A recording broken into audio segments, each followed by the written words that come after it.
Bismillahirrahmanirrahim. Implementasi dari keimanan kita meyakini berdasarkan keterangan Al-Quran, afala ya'lamu idza bu'athara ma fil qubur.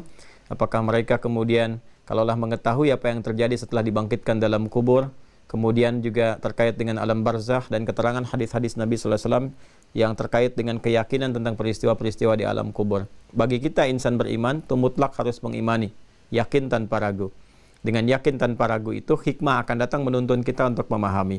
Jadi saya ingin gambarkan pertama dasar keyakinan dulu. Ya, insan beriman itu bedanya dengan yang imannya lemah atau tidak beriman sama sekali atau belum beriman. Dia memulai dengan imannya untuk meyakini dulu. Apa yang diterangkan di Al-Quran dalam hadis jelas disebutkan, kita yakini. Baik. Kemudian yang kedua, persoalannya sebetulnya di mana? Karena pertanyaannya rapuh. Ya, itu salah bertanya sebetulnya. Salah bertanya. Ya, alam kubur punya aturannya sendiri. Akhirat punya aturannya sendiri. Seperti dunia pun punya aturannya sendiri. Ya, saya mau tanyakan begini. Ada nggak hidup saat di dunia itu hidup yang tersiksa? Ada. Ya, ada hidup yang tersiksa. Ada orang yang gelisah terus tersiksa. Ada orang insomnia nggak bisa tidur tersiksa. Ya, terus ada yang tidurnya juga mimpi buruk terus tersiksa. Ada yang tidur nggak bangun-bangun tersiksa juga. Padahal belum meninggal juga. Ya, bahkan yang merasakan hidupnya pun yang mendampingi merasa tersiksa juga. Ya, jadi siksa perasaan itu kan yang hadir dalam jiwa dan terasakan dalam secara fisikal, gitu kan? Artinya apa? Dunia punya hukumnya. Kenapa dia bisa tersiksa keadaannya begitu? Sebabnya apa? Yang gelisah itu sebabnya karena nggak dapat solusi, gitu kan? Karena hatinya kurang lapang. Karena hati kurang lapang, maka setiap ada persoalan jadi susah, tersiksa dengan persoalan itu. Kan ada sebab kan? Baik, kenapa dia bisa sakit sampai koma demikian? Ada sebabnya.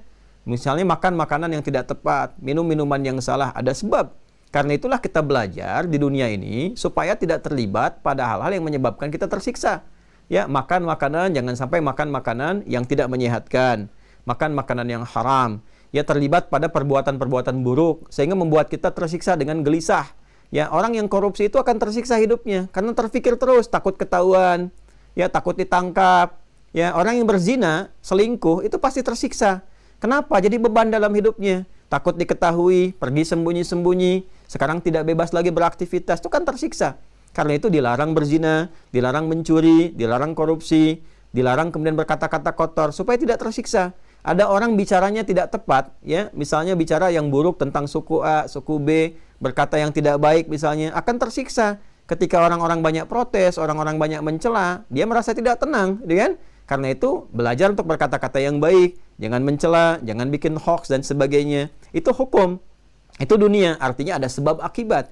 Hukum dunia punya hukumnya, alam kubur pun punya hukumnya sendiri.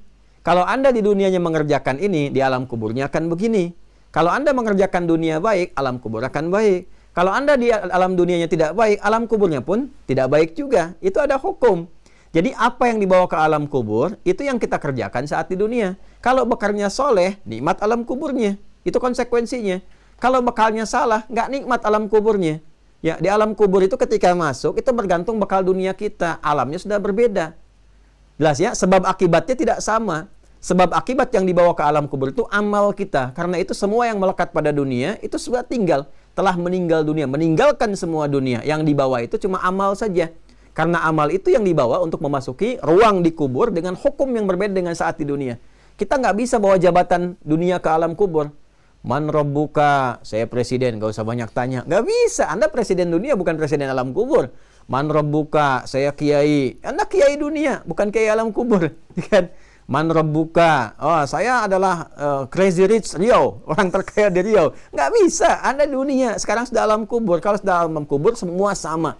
Semua sama, tinggal amal yang menentukan, itu hukumnya. Nah, amal itu cuma dua sifatnya, soleh atau salah.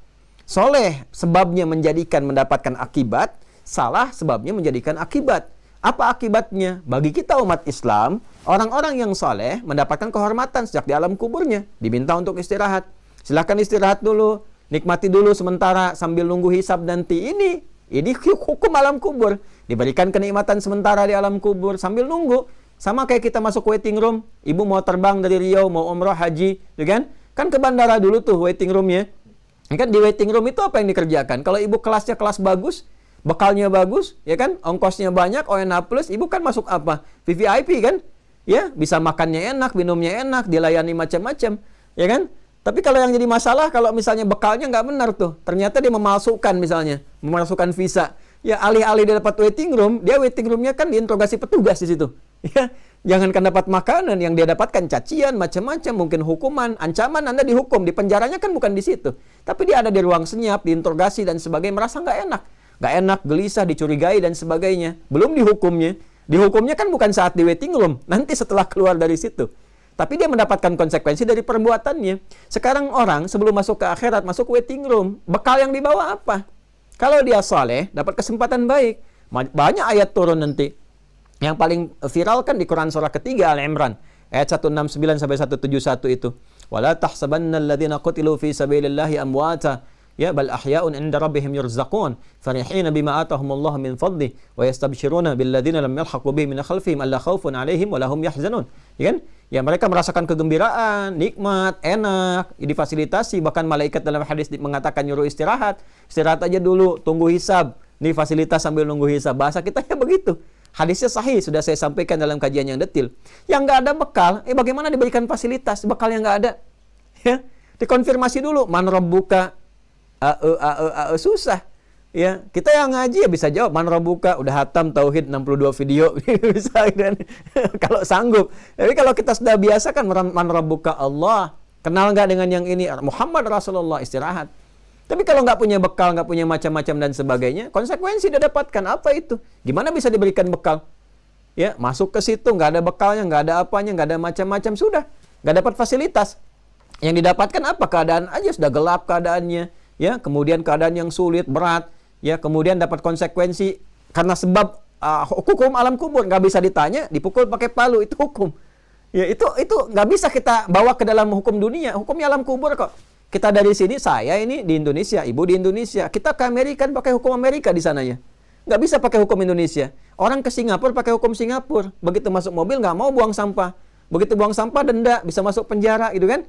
Yang dipakai hukum Singapura. Ke toilet Singapura dengan toilet Lebak Bulus di Jakarta atau toilet Kampung Rambutan, itu beda hukumnya. Ya nggak bisa kita hukum Kampung Rambutan dibawa ke Singapura. Beda hukumnya. Ya kita pengen masuk ke alam kubur dan pasti masuk. Nggak bisa bawa hukum dunia ke situ. Hukumnya sudah jelas. Bagi kita orang beriman dikonfirmasi dengan pertanyaan. Man rabbuka, bisa jawab, nikmat. Nggak bisa jawab, bermasalah. Ya. Fayudrabu bimitraqatin min hadid, maka dipukul kemudian di keningnya dengan palu dari besi gitu kan. Dikonfirmasi, kamu ini kasih kehidupan sekian puluh tahun, sekian kenal Nabi Muhammad aja enggak. La ilaha illallah nggak bisa. Anak 5 tahun belum balik bisa la ilaha illallah.